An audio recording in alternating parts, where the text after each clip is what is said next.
This is one example of many devices you can buy. You can spend a little bit of money, which is roughly around a couple $100, or you can spend a lot of money. I've seen paint gauges that are $10,000. So I personally have gone full circle. I started out with the lower cost device because that's all I thought I could afford at the time. And then I worked my way up to the really expensive $4,000 paint gauge. But over time, I found myself picking up the less expensive one more often than not. So this literally is $230. And it measures on ferrous metal and aluminum, this one device. We can actually get both of those substrates. What it cannot measure is a plastic or a composite bumper cover or a fiberglass or carbon fiber. It won't measure anything on those. You'll need other devices for that. But most of our cars now are either going to be ferrous metal or aluminum, except for the bumper covers are usually all plastic. This is actually set for mils, but you can set the device to measure in microns if that's your flavor. My mind doesn't think in microns. I've been doing mils for 30 years, so my mind thinks in mils. Mils is 1/1000th of an inch. So if we measure this paint, you'll hear a little beep and it'll give you a reading, 17.5. And that's clear, base, prime, everything down to paint, to metal. So you don't know what the difference is, but you know how much total you have. And this is pretty tall. As paint thicknesses go, 17 mils is pretty tall. What I don't know, because this is a panel that came from a vocational tech school, students painted this. Two possibilities. One is they hosed on a lot of paint.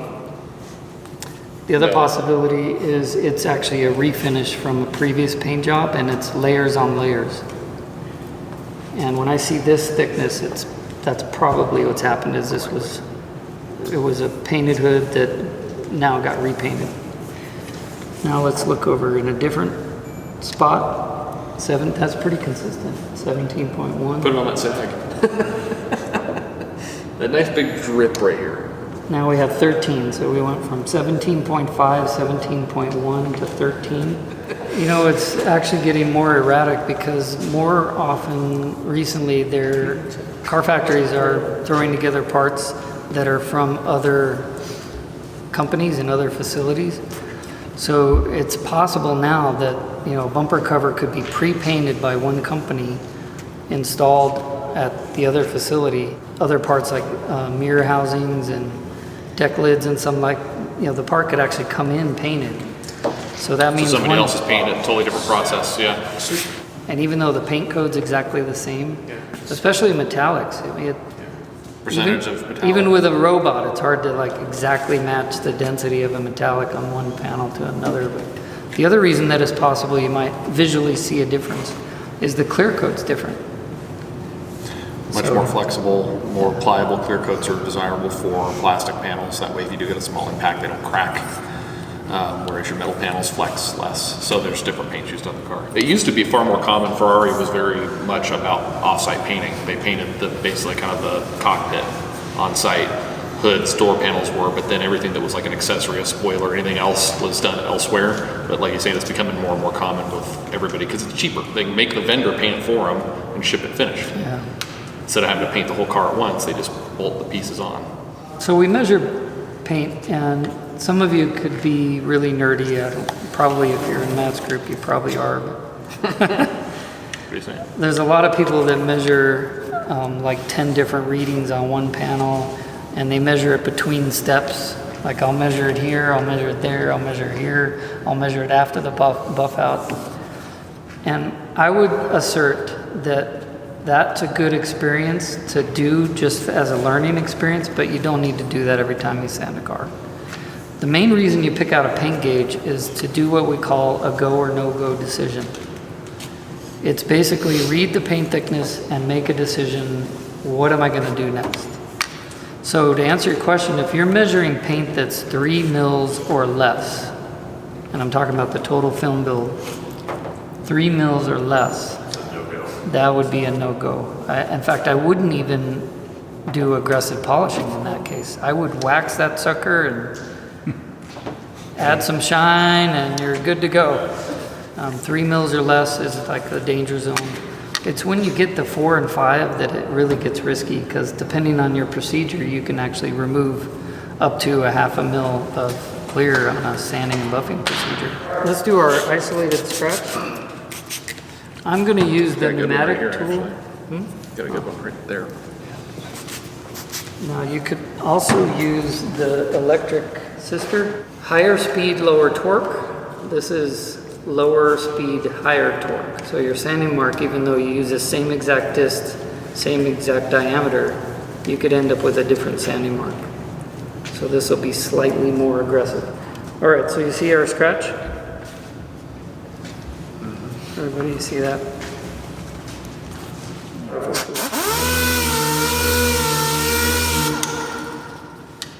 Thank you. So I literally did 3 passes. That was very, very fast. And what you want to do is follow, so follow the scratch, and if you see it go away, then you know you removed it. Very fast. I think it's pretty much gone. I mean, I can see it at the very, very edge of your sanding scratch, and it just vanishes on me. Now, I obviously did a huge mark. You don't need to make this big of a sanding mark for that scratch. But I did that on purpose. I wanted you to see what happens when you do a cross-section. And that's on foam. Do your step-down panel, 1500 grit to 3000. Do just the 3000 on a bunch of scratches.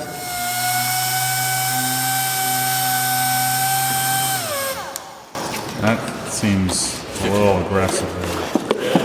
A little too fast. That was on very low settings already. No, He was. you were rolling that sucker at 11,000 RPM.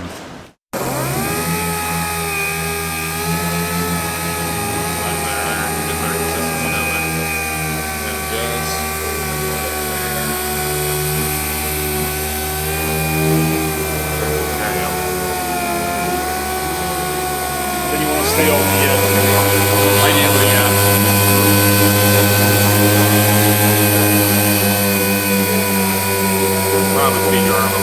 So this is 6-inch disc with a 9mm orbit, 15mm orbit, 3-inch disc. So you ratchet it up several rungs on the ladder. Felt it. I can also see these. You see these? We call these tracers. You see those lines? So what that is an edge cut. Okay. So you can see these tracers right here, right there, right here. Okay. That is an aggressive mark on the outside edge of the sanding. Is that like as aggressive as a pigtail? No, it's not a pigtail. It's called a tracer. But is it as aggressive though? No, it's the same depth as the sanding mark, but it's just slightly deeper on this side. Okay. There's a way to eliminate those, and with 3000 grit, you don't have to worry too much. Well, so it doesn't have to be, the one thing you don't want is... This is your final 3000, right? So the way to get rid of those tracers is a very light pressure, fast pass. Okay. So here we'll do. And that's it. Do you see the difference there? Very light, very fast. Yeah. It's pretty good. And it's still You see when Jason's talking about how this takes, the interface takes some of it out, and you still get... So even lighter. Let's try this again. Probably going back this way. There we go. Yeah, that's not an issue. I mean, So I'm really concerned with the... this is pretty aggressive sanding. Yeah. Very aggressive sanding. Yeah,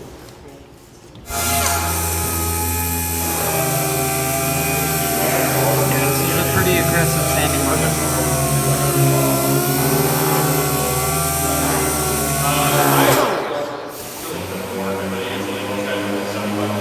For 1500, that's about as aggressive as it gets. And one little tip, is you see how close to this body line was? With 1500 grit, with a very aggressive technique, you got all the way up, almost over the peak, but not quite.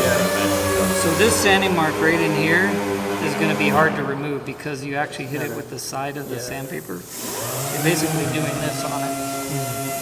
So what I would suggest is take the 3000 grit, the 3-inch, double up on the foam interface so you actually stacked it up pretty tall and then work that area. Okay. To minimize this, otherwise when you go to buff this out, it's going to take forever. Level the texture, which was the goal, right? But with the extra pressure, now you have a deeper sanding mark. Okay. A little bit more water.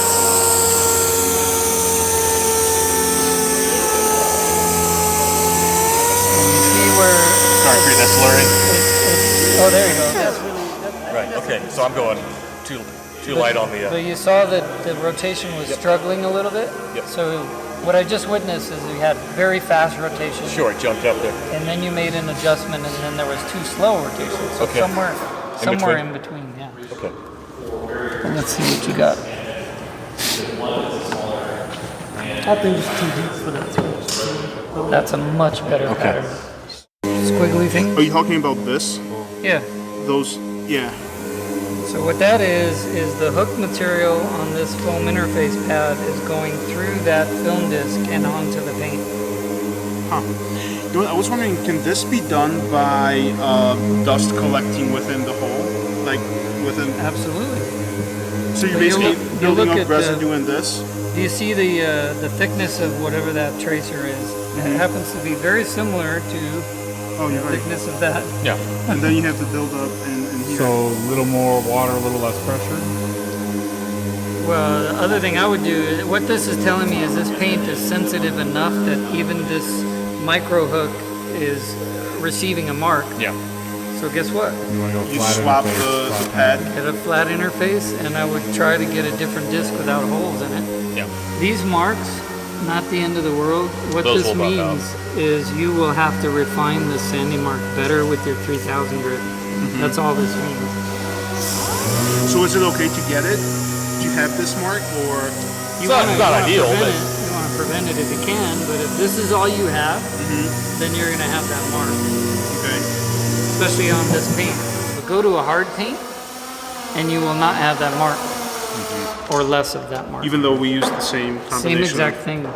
So marks in paint say more about the paint than it does about what you used. It actually does. So it's same thing with polishing. You can use a dual action random orbital polisher and get no haze at all, right? You've all experienced it. Go to the next paint and you get a nasty haze.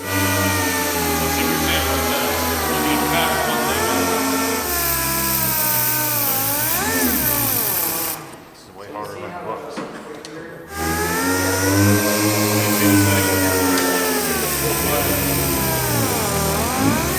Totally jacked that up. That's bad. It felt crazy when I was in between. That's good. You were adjusting. Oh, there we go. That's what it was. Now I feel much better. Oh my gosh. There is no way I would touch a freaking panel from a 10-foot pole back. What happened to you? Pigtail crazy.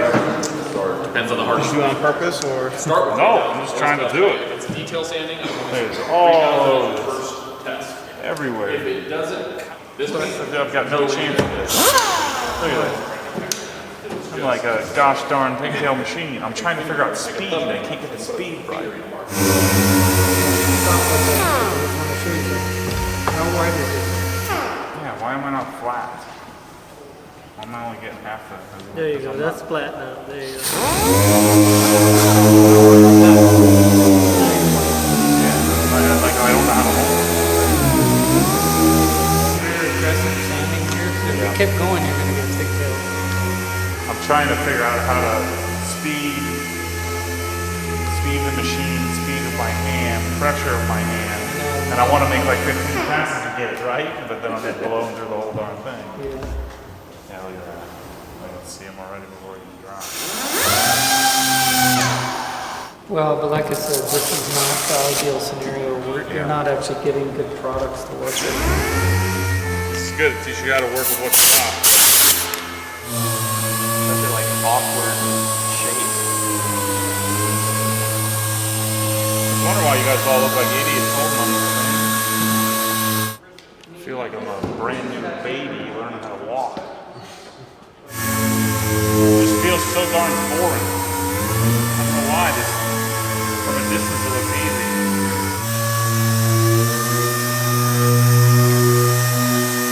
The whole time I'm worried about like keeping it flat for some reason. This should be so easy. I want my swiveling coupler so I can bring this up. And you'll probably want a lighter coiled hose so it's not so heavy of a hose. And obviously this is going to be a straight sanding mark, but you're basically taking the technology in that foam disc and turning it into a hand sanding product. And I think I told some of you guys maybe over there, but in a multi-step sanding process, if you really want to see the differences between steps, then change the movement between steps. And the best way to do that is with hand sanding on your first step and orbital sanding on your second. And when you do that, you can actually see your refinement step really work because your straight line mark will get refined by an orbital mark. So there's my straight line marks. I've refined the marks underneath because you can see some more clarity and gloss. And that 3000 grit should buff out just as easy as if you did it by machine. Now here you'll see some sandpaper soaking in water. And this is a very specific kind of hand sanding paper. It's a Japanese technology. It's not RUPES, but We don't sell hands, so. Huh? We don't sell hands. Yeah. So there's lots of different kinds of hand sanding paper. Some of it's dry, some of it's wet, some of it's wet or dry, so you really need to know what you're talking about. And this particular one that we're using is the Meguiar's Unigrip, which is a Japanese technology. So here's some KXK blocks. These are used for hand sanding. This is a sanding pad used for hand sanding. Just like with polishing, the harder the vacuum plate is, the more energy is going to be transferred and the harder your sanding mark is going to be. So here's a really hard one. Here's a medium. There's actually something very soft. So if you're sanding contours like this, a soft handing pad would help you in this area because guess what? That is going to bridge. And you'll sand high on the high spots here and not in the middle. Which is why these come in handy because then you can sand right in contours and do edge work really well. So I just want to show you something interesting about hand sanding. So remember I said it was more aggressive? This particular paper is used wet. Now this is water sport, so you actually use a lot of water. If you make your strokes with your hand flat, then it's more even pressure. What a lot of people do is this, and then you have uneven pressure on the pad, which is uneven pressure on the sandpaper. So flat is good. And then if you rotate this a little bit, it's like a boat in the water. So as you're sanding, you're actually flushing out debris to the side.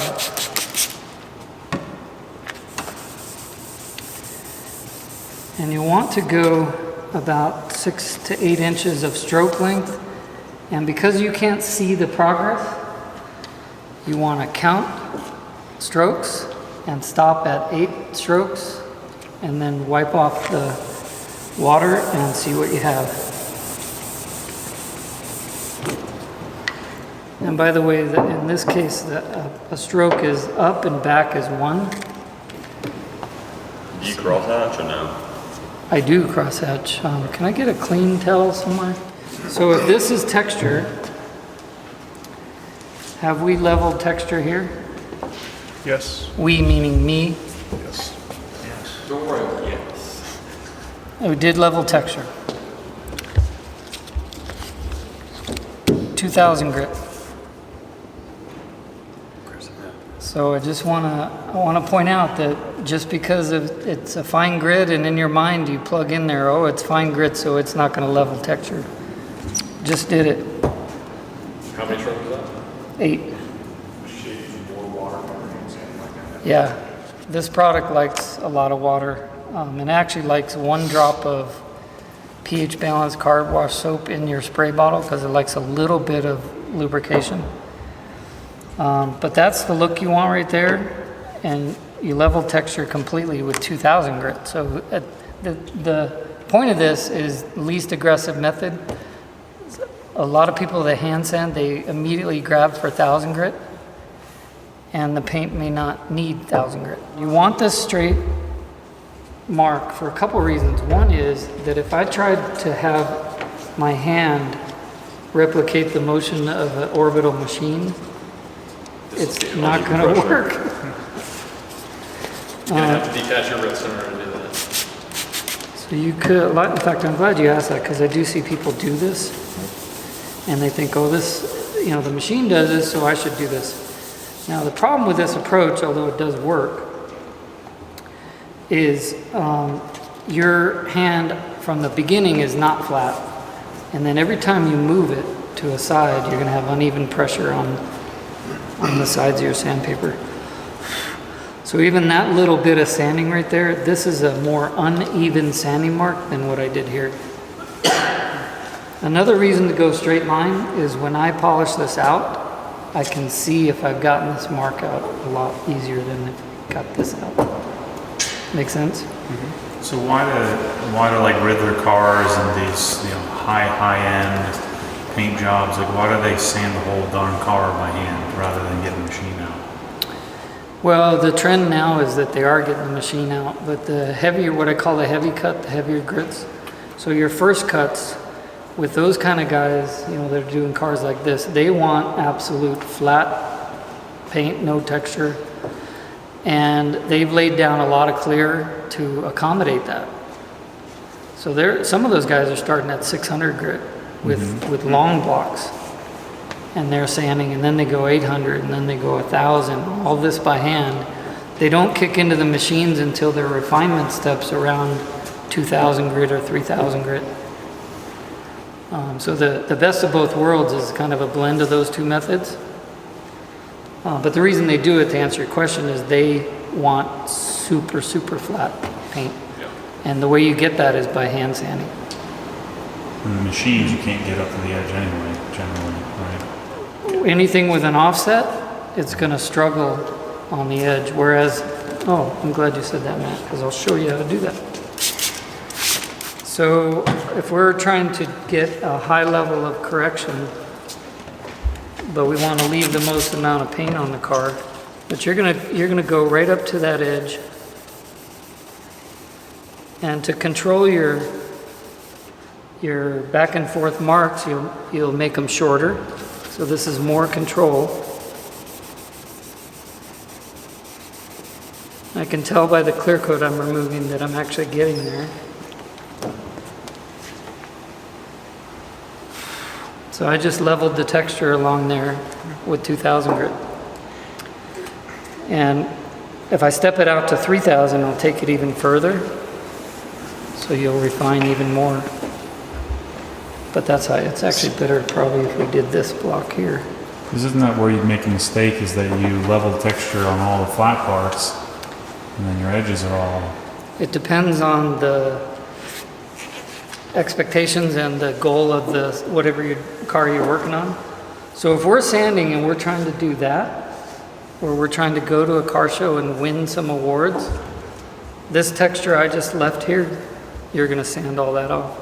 Charlie makes a block for almost every panel on a car that he's working on. He only does, you know, a couple cars a year, and they all compete, but he was working on a Cuda, and he had actually made a block that followed the fender contour. So he had templated out and then built a long block so that he could sand basically over the lid and down the fender to this curve. He put it on there, it was a perfect match.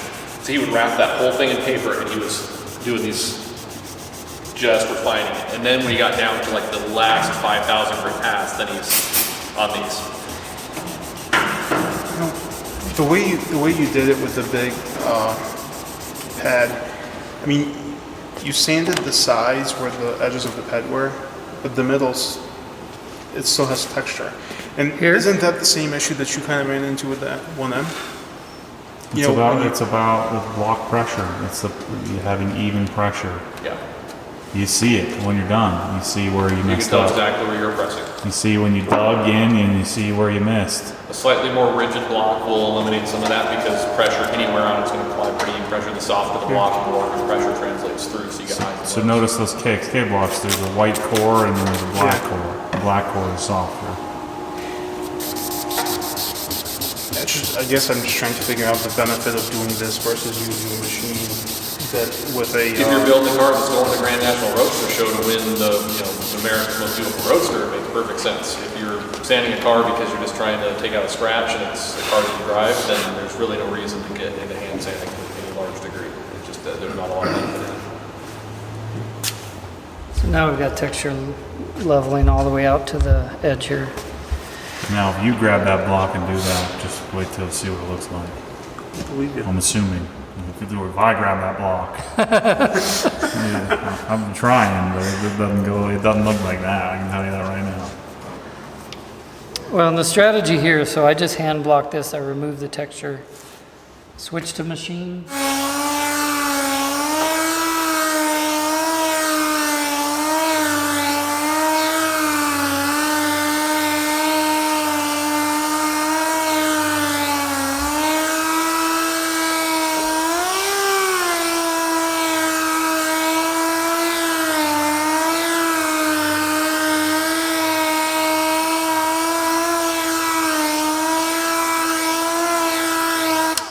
So you know how you told us not to go over the edge? I'm assuming you went over the edge on purpose, right? I did. That's what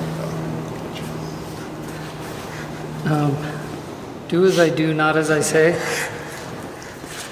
Do as I say, not as I do. Well, this is exactly what I'd be doing if I was on that car. So hand block, get the texture out, switch to machine, refine it, and I don't know what that is. But all the way out to the edge, so we're... Because you know on a car like that, you've got to be clear to do that. You're not worried about going over an edge. Oh, gotcha. On a factory car, you go over an edge, well, times you're probably going to find out what color your primer. right there.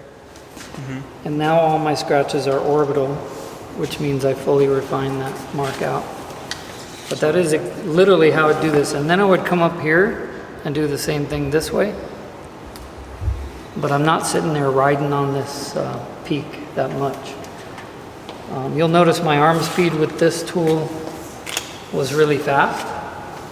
That was purposeful because I don't want to sit in one place for too long, especially on this edge. So John just asked a very critical, important question. So if we wanted to texture match, in other words, if we want to remove defects and leave texture alone, right? Right. Which grit hand sanding paper would I start with? Does anybody know the answer? 30. What type of sanding technology is this? What? Right. Well, okay, but what type of abrasive and paper is this? It's not foam backed, it's the other one. It's Backwards. film. It's film. And what does film paper do? Flattens. Flatness levels. So no grit is the answer for film. You're gonna make a flat pot. You take 3,000 grit, you're gonna make a flat spot.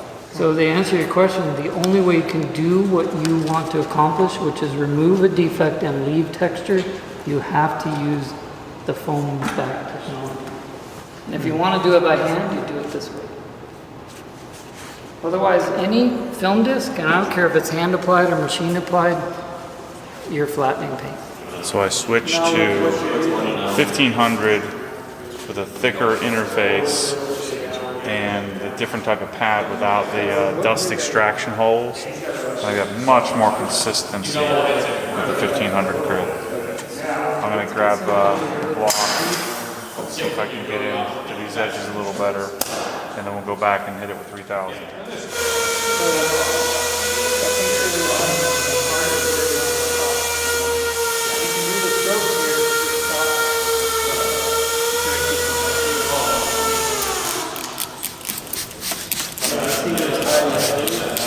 So I would keep going until it's like flat and you level it level integrity.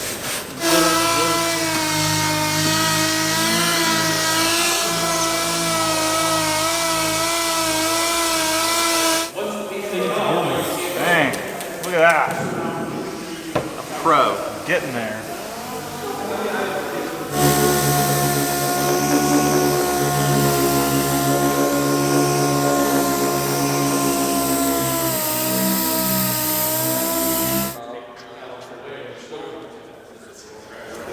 All right, I think I've mastered this. Give me my certificate. Teach that down. Come over everything completely.